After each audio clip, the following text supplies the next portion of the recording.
इस वीडियो को देखने के बाद आप जान पाएंगे कि नींद क्या है, नींद के समय को कम और नींद को घेरा कैसे किया जा सकता है, और वीडियो के अंत में आपको एक अच्छी और गहरी नींद के लिए कुछ छोटे छोटे यौगिक उपाय भी बताए जाएंगे। तो आइए शुरू करते हैं। एक कहानी के माध्यम से एक बार एक अमीर इंसान एक बौद्ध भिक्षु के पास जाता है और कहता है, मुनिवर, मैं अपनी नींद से बहुत परेशान हूँ। बहुत कोशिश करने के बाद भी मैं देर रात तक सो नहीं पाता और रात में सोने से पहले मेरे मन में दुनिया भर के विचार चलते रहते हैं, और जब मुझे नींद भी आ जाती है तो मैं पूरी रात करवटें बदलता रहता हूँ, और जब सुबह नींद होती है तो मुझे कुछ अच्छा महसूस नहीं होता। मैं खुद को थका हुआ और अशांत महसूस करता हूँ। कृपया आप मेरी इस समस्या का समाधान बताएं। बौद्ध भिक्षुओं ने कहा, इससे पहले कि मैं तुम्हारी समस्या का समाधान बताऊं, मैं तुम्हें गौतम बुद्ध की गहरी नींद के रास्ते के विषय में एक छोटी सी कहानी सुनाना चाहता हूँ। उस इंसान ने कहा, जैसी आपकी इच्छा मुनिवर। बौद्ध भिक्षु ने कहना शुरू किया, जब तथागत गौतम बुद्ध सोते थे तो वह पूरी रात एक ही अवस्था में रहा करते थे, कभी कमेटी भी नहीं बदला करते थे। वह जिस अवस्था में रात्रि को सोते समय तक उसी अवस्था में रहते गौतम बुद्ध का एक से था। आनंद, जो कि अफसरों के पास ही सोया करता था। आनंद को ये बात बहुत परेशान करती थी कि आखिर गौतम बुद्ध एक ही शारीरिक अवस्था में पूरी रात कैसे गुजार सकते हैं। जब कभी भी रात में आनंद की आंखें खुलती तो वह हमेशा गौतम बुद्ध को एक ही अवस्था में सोते हुए पाता। ये बात उसके मन में बहुत से प्रश्न पैदा कर दी थी, लेकिन एक दिन भिक्षु आनंद अपनी जिज्ञासा को रोक नहीं पाया और मैं गौतम बुद्ध के पास चला गया।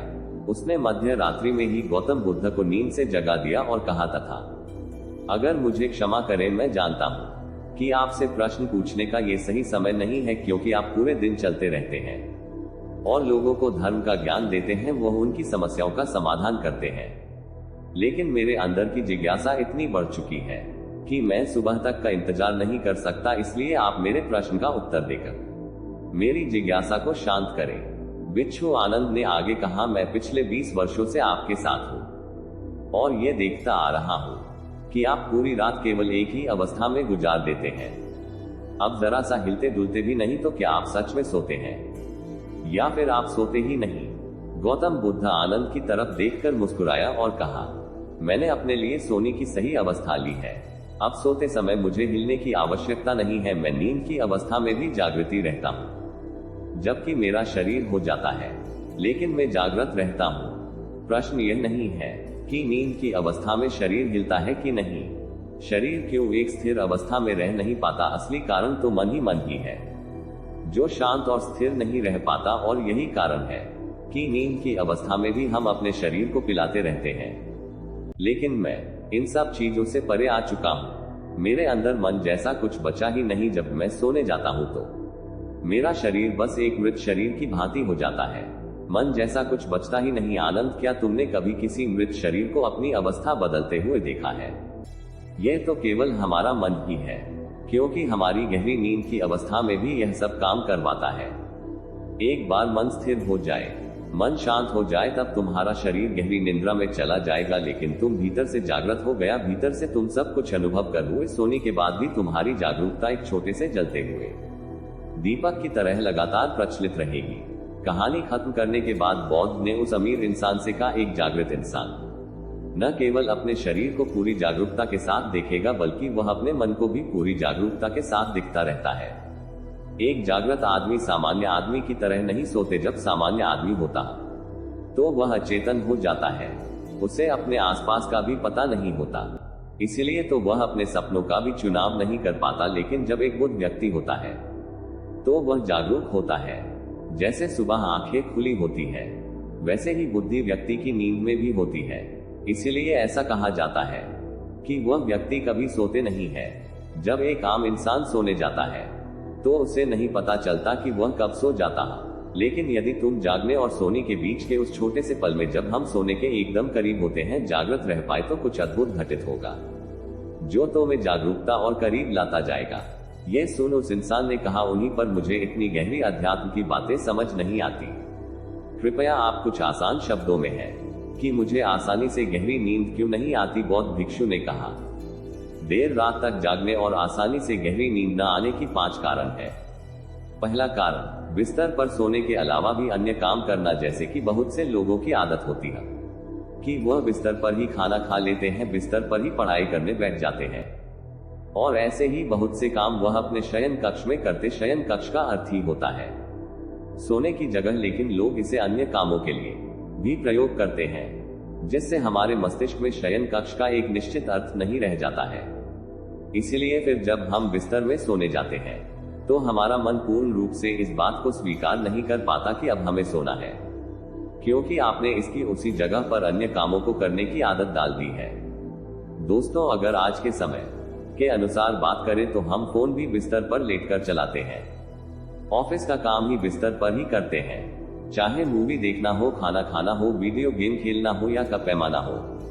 आजकल लोग अपना अधिकतर समय स्तर पर यूं ही लेटे लेटे गुजार देते हैं, जिसकी वजह से हमारे मन में बिस्तर अब सिर्फ एक सोने की जगह नहीं रही। और यह एक बड़ा कारण है कि जब हम बिस्तर में सोने जाते हैं तो हमें घंटों तक नींद नहीं आती। बौद्ध भिक्षु ने आगे कहा, बौद्ध आश्रमों में एक भिक्षु सुबह सोकर उठते हैं, अपने स्तर का त्याग कर देता है और फिर वो दोबारा रात में सोने के वक्त ही बिस्तर पर वापस जाता है, जिससे उसके मस्तिष्क को पता है कि बिस्तर में आने का अर्थ है निद्रा में जाना। गहरी और आरामदायक नींद न आने का दूसरा कारण है सोने के एक निश्चित समय का निर्धारित न होना। बौद्ध भिक्षु ने कहा, अगर तुम सुबह जल्दी और पूरी नींद लेकर उठना चाहते हो तो तुम्हें रात को जल्दी और एक निश्चित समय पर सोने की आदत डालनी होगी।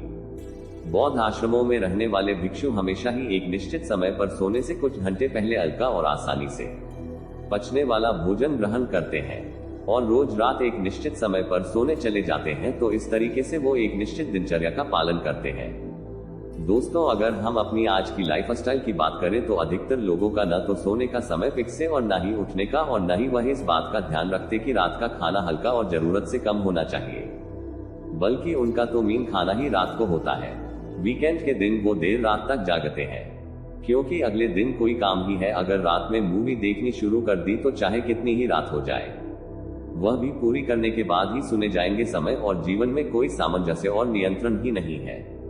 और फिर यही वो लोग हैं जो अगले दिन अधूरी नींद के साथ उठते हैं और पूरे दिन अशांत और थका हुआ महसूस करते हैं। यौगिक संस्कृति में नींद को एक चमत्कारी दुनिया कहा जाता है। बौद्ध भिक्षु ने आगे कहा, गहरी नींद न आने और सुबह उठने पर अच्छा महसूस न करने का तीसरा कारण है, इससे पहले नकारात्मक विचारों के बारे में सोचना। आप जैसे विचारों के बारे में सोचते हुए होते हैं, सुबह आंख खुलते ही आपके मन में सर्वप्रथम वैसे ही विचार आते हैं।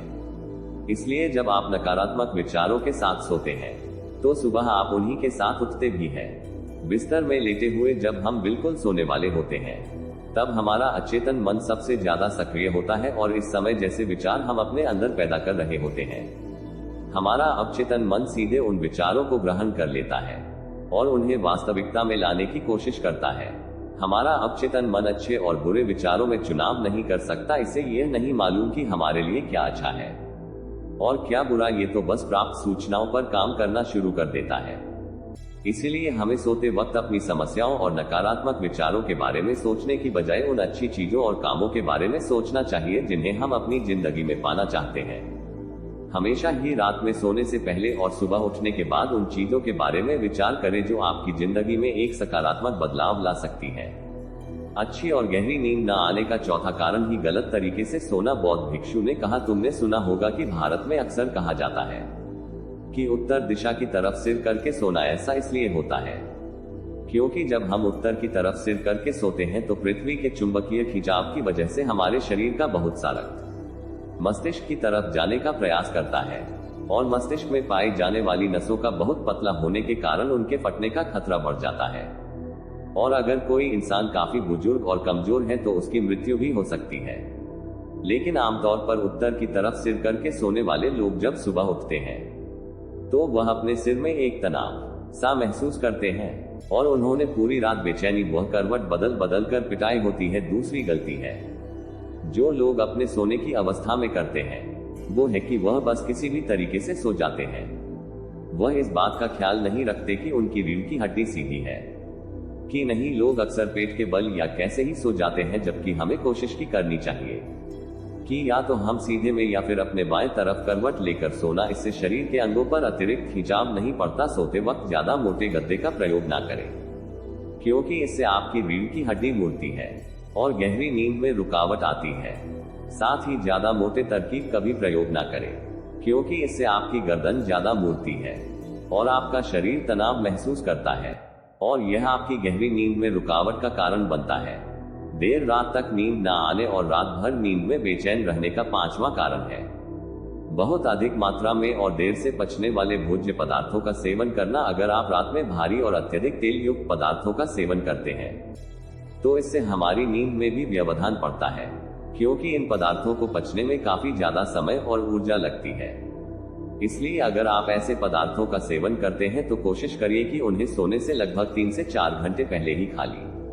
उस इंसान ने कहा, मुनिवा, मैं ये तो समझ गया कि गहरी और आरामदायक नींद न आने की क्या कारण है, लेकिन क्या अब आप ऐसे कुछ उपाय बता सकते हैं जिन्हें करने से हमें एक गहरी नींद लेने में सहायता मिली? बोध भिक्षु ने कहा, मैं तुम्हें कुछ ऐसी क्रियाएं बता रहा हूं जिन्हें तुम सोने से पहले या उठने के बाद कर सकते हो, जिससे तुम्हारी नींद गहरी होगी, साथ ही तुम्हारे जीवन में एक सकारात्मक बदलाव भी आएगा। और ये सारी क्रियाएं भी नहीं करनी है, इसमें से जो भी 2 क्रियाएं तुम्हारे लिए उपयुक्त बैठे तुम कर सकते हो। सबसे पहले कोशिश करो कि सोने से पहले हल्के गुनगुने पानी से स्नान करो। स्नान करने से हमारा शरीर जागृत और तनाव मुक्त हो जाता है। तुमने देखा होगा कि जब कोई इंसान स्नान करके आता है तो उसके भीतर से एक सकारात्मक ऊर्जा सी महसूस होती है, वह ज्यादा खुश और तनाव मुक्त रखता है। इसका कारण यह है कि हमारा ज्यादातर शरीर पानी और पानी हमारे शरीर का एक बुनियादी हिस्सा। सोने से पहले हो सके तो अपने शयन कक्ष में किसी जैविक तेल और रुई का बना हुआ दीपक जलाएं, इससे आसपास के वातावरण में सकारात्मकता आती है। सोने से पहले थोड़ा सा पानी पीकर जाएं, इससे आपको काफी मदद मिलेगी। जब आप बिस्तर में जाएं तो सोने से पहले कुछ मिनटों तक ध्यान करें और हर उस चीज के लिए आभार व्यक्त करें जो आपके पास है, या फिर आप अपने दिन की उन सभी अच्छे कामों के बारे में भी सोच सकते हैं जो अपनी आज की सोने से पहले एक बार इस बात को याद करें कि अपना सामान है, अब आज ही मर सकते हैं। ऐसा सोचने से आप अपनी छोटी छोटी समस्याओं से परेशान हैं न छोड़ देते हैं। जब सुबह सोकर उठे तो अपने दोनों हाथों को आपस में रगड़कर अपनी आंखों में रखें, इससे आपका शरीर जागृत हो जाता है। और हमेशा ही दाईं ओर की करवट के साथ सोकर उठे। हमेशा रात को जल्दी सोने की कोशिश करें, जिसे आप सुबह जल्दी और अपनी पूरी नहीं निकल सके।